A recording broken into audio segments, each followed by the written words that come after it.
Hello, my monstrosities. Hello once again. Today I bring to you a Skull Merchant video. It's going to be part discussion and part build because, yes, content creator has to talk about the new content, but if you know me, I usually don't play PTBs. But one thing that annoyed me about this one is that I think everyone's using her wrong. Don't get me wrong, I'm not going to say that she's actually good. There's definitely things that need to be fixed. But I think people are having a hard time using her because they're going about it the wrong way. If this is your first video somehow, I thank you for choosing Little On Me. Real quick, she has drones that you can set up in areas. If somebody stays in a zone too long, they become exposed. If you stay in the zone, you become undetectable. If they get rid of the zone, if the drone, they get a little tag on them like they're wildlife, and you could track them on your tracker. Um, the perks, real quick. This is pop, but for pallets, and you can see everybody. So I guess nowhere to hide more for pallets, but you have to hook somebody first. Leverage makes it so that if you hook somebody, it takes longer to heal per stack for 30 seconds. Meh. And this one is basically Nemesis, but different. If you're chasing somebody and if they've been the one you've chased the longest and hit them with a basic attack, they become the obsession. If you break something during a chase with the obsession, you gain 5% haste for 10 seconds. Those are the things real quick, but what I want to talk about is everybody's treating her kind of like Ghostface meets Trapper, as in putting her drones down, trying to get the exposed off and the stealth on you, but that's not quite right. I think you need to treat her more like Pig or Pinhead when it comes to builds. You have something going in the background, but you want to keep giving them things, or maybe kind of like Nemesis too. Yeah, more like Nemesis because zombies can detect in the background for you, but you still have to do something in chase. And in this case, your drones can push people out of loops for you because if they're healthy, they don't want to be exposed, and if they're injured, they want to know where you're coming from instead of you being undetectable. So the build I've been running with is this. Thwack is fine. I don't find myself using it too often, so this is the one that will reveal people if you break something after you hook somebody. Haunted Ground, this is nice for confusing people and make them think you really care about the totems because people have been thinking you can set up the drones and it'll let you know when somebody's on your totems. It gets really crazy trying to keep track of everything, and you're probably not going to make it over to your totem before it gets destroyed, if we're being honest. So Haunted Ground makes people think that the drone that you have next to the totem is more important and everybody gets exposed, which is good when you're an M1 killer. Make your choice again. Expose is good and you give people something to do, especially if you are undetectable around the area. Well, not 32 meters, not within 32 meters, but you can catch people off guard with this pretty consistently. And then plaything, again, you want to give people another task, and if people are oblivious to your tear radius, they'll eventually get tired of. You can set drones around those totems so you know when they're on it and they don't really know, or they get tagged and yada yada yada. And this also helps with Make Your Choice and Haunted Ground. Add-ons, I've been doing Undetectable for longer because this is probably the best part of the drones, if I'm being honest with you. And this to keep them active for longer because you find that they go off pretty fast. So yeah, that's the build I've been running, and here's some gameplay to show you what I'm talking about. Check it out. Hampton Lane. Alright, not Mother's Dwelling or as I say, Red Forest in general. Okay. This should be a fair test because this is a map that people have had time to learn, so can't really chalk it up to just, oh, new map. But at the same time, yes, everybody's learning both how to play as and against the Skull Merchant. So, well, people go, oh, that's not fair. You're going against people that don't know how to play against the character. Okay, it's been a few hours. I'm not an expert on this character either.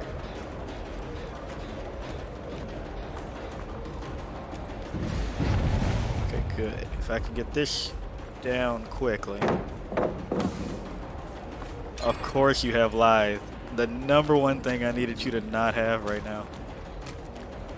I don't know if that gets you anywhere though. Oh, but me being bad will. Dang, okay. Well, that's unfortunate. That's one thing that needs to change is how long the battery lasts on the tags. Because I wanted to get this down with Haunted Ground and then immediately know where somebody else was, you know, without retribution. That this person's hanging around. But I don't think as a bad guy, because TOS, without mobility is going to get me this, yeah.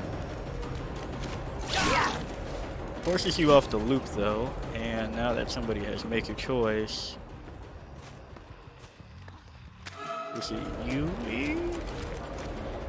Nah, I think it's the other guy. A new person. Yeah, if you were the one that was exposed, you're dropping that. Okay, so not you. Alright. Oh, that's another thing. The battery shouldn't leave in chase. Oh, no droppers.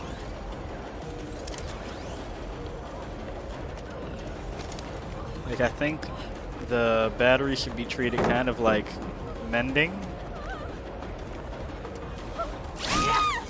where running or like doing actions, well, I know doing like a gen will keep the battery going, but for that tag to come off mid-chase, like to go offline rather, isn't helpful, especially since they go away once you get the down. So I feel like that's one trade-off that could be done, is that at least let the battery last in chase.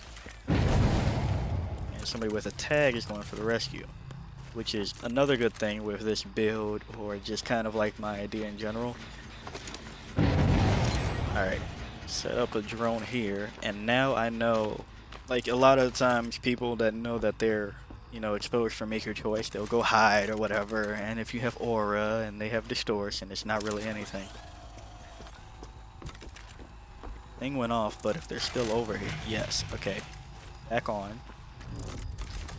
I'm undetectable. Ooh. They went to hide in the back. The undetectable from radius could last longer. I think that's safe enough, right? I think that linger can be safe. And just you around here. Yui has a thing on her again, even though she is injured. This drone just went down, so we'll put that back up. Alright, now you know where an injured person is. I think Sloppy could also be good. Maybe in place of Haunted Ground, maybe. But I haven't unlocked Sloppy on her yet, and I didn't feel like trying to use Gift of Pain. Ida is slowly getting marked somewhere. And 100% the mark needs to happen faster. Like, I understand why they went the safe route with it, but I think they went a little too safe. If it marked even like 1 second sooner, I've had so many chases where the healthy person just stayed a little too long in a danger zone that they can see. And, you know, they get to go scot-free. Either make the range bigger or make the mark faster. One of the two.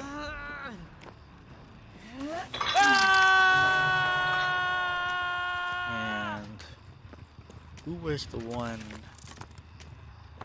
that did the unhook over here? Take that again. Oh, and this is another thing. This cooldown is way too long for it to be just drones and traps. And I don't feel like it should take a token to turn a drone back on. I feel that's again, too safe. Like, you don't really gain much.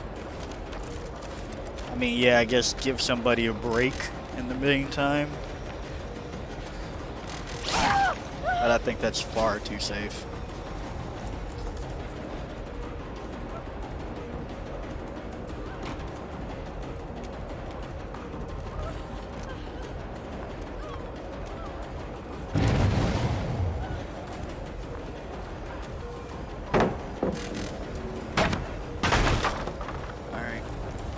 Oh, okay. Now the reason I put the drone there is so by the time I was done breaking the pallet, I'd be undetectable, which could be a bit of a mix-up.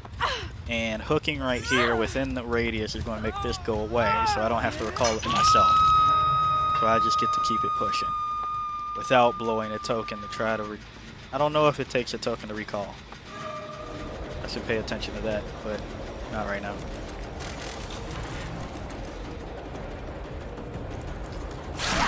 Ooh, and you were the make your choice exposee. Okay, that's good. It is way too easy to get around, like the lasers or whatever, but that was a nice little mini game that, of course, Ada of all people would have to try to get through security lasers. That's kind of funny.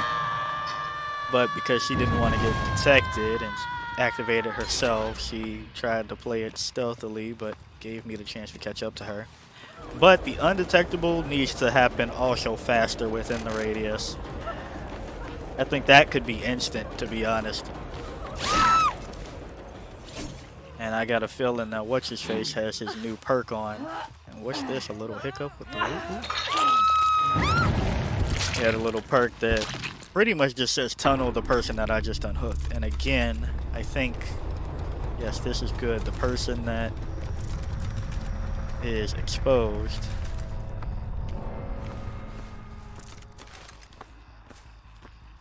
really figured you would double back, but you really just held forward. Alright, that's very goofy on me. That's on me. I definitely could have cut this off. The person that was exposed had the tag on, so again, moments like that. Turn that back on. Don't feel like chasing in that house. It's down here. Do you have plaything on you?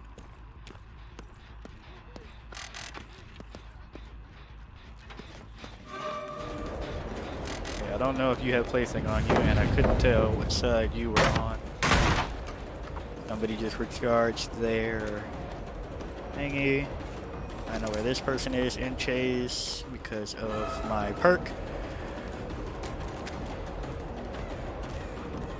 You're just going through these pallets, so that's what that is. Oh, but you knew you could get one more. Fair enough.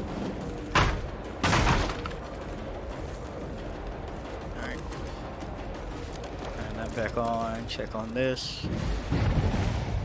Alright, you all were doing playthings and not this. Now I know that you back over there. How many charges does it give back? Is it only one? I think it's only one charge. I feel like if you go back into a radius, it should just recharge your bracelet all the way to 3. Whoa, why am I... Holy... That was something. I feel like being in the radius should be more punishing. If you're not going to make it so that the exposure is faster or make the radius bigger, the bracelets need to recharge all the way back to 3. Like, there needs to be some risk to actually putting it on and off, rather. You want to help me test how long it takes to be exposed?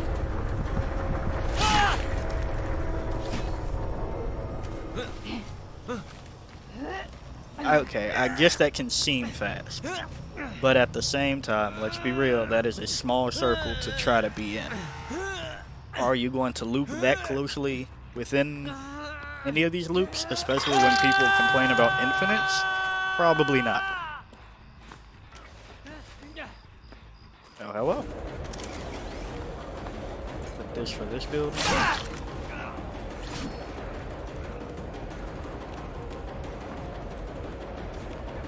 We're actually trading. Nice, nice, nice. Cool. No, make your choice for me, but it's also not necessary.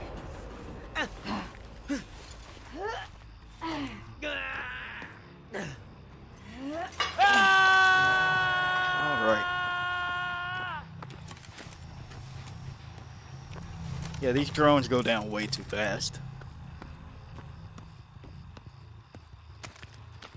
Like, make them last as long as, like, the trails from Pyramid Head. Like, if you want to make them turn off, it's got to be some reason to actually wait.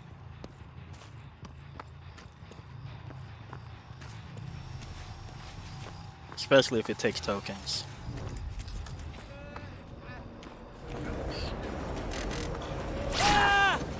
And I will say, of course, with this being PTB, everybody's trying things.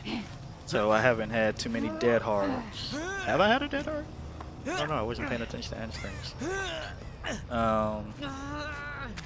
So, you know, that's another one where it's just like, well, you also have one killer and have to wait out dead heart. That's true. That is true. But, you know, since everybody's trying things, I'm not the most efficient I could be. They're not the most efficient they could be. So I think it balances out in the grand scheme of things. Now it's time to find the hatch. Oh. And that little beep telling you that somebody is in a radius is good. I think people need to pay attention to that more. That means look at your radar. Since you have some mark on you, if you stay at one of these loops too long, exposed.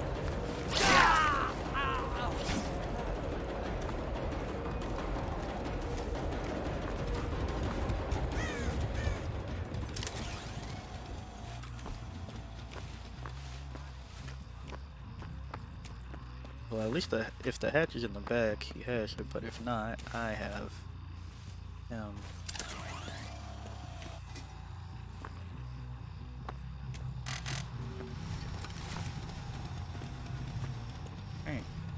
That one. That one, that one, that one. Okay, this should be GG. Nice, got caught on something. And no pallets over here. Alright, GG. Overall thoughts.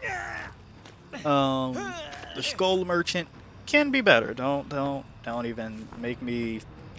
Don't try to make this video seem like, well, this one small YouTuber said that it's actually an OP character. No. Character could do better when it comes to recharging tokens, the batteries on both the drones and the tag, being active for longer. The expose could happen faster, even though I know they're probably scared of that. But the undetectable from yourself being in the radius, definitely. And merciless, no less than a merciless. But I don't know if it counts. It's PTB, alright? But that's the overall way I think you should be playing the character. Give new separate objectives like you would like Pig or Nemesis if you're not, you know, of course, trying to like break things with End Fury for both those. But yeah, if you like the video, like it. Got a comment for me, comment. And until next time, peace out, my monstrosities.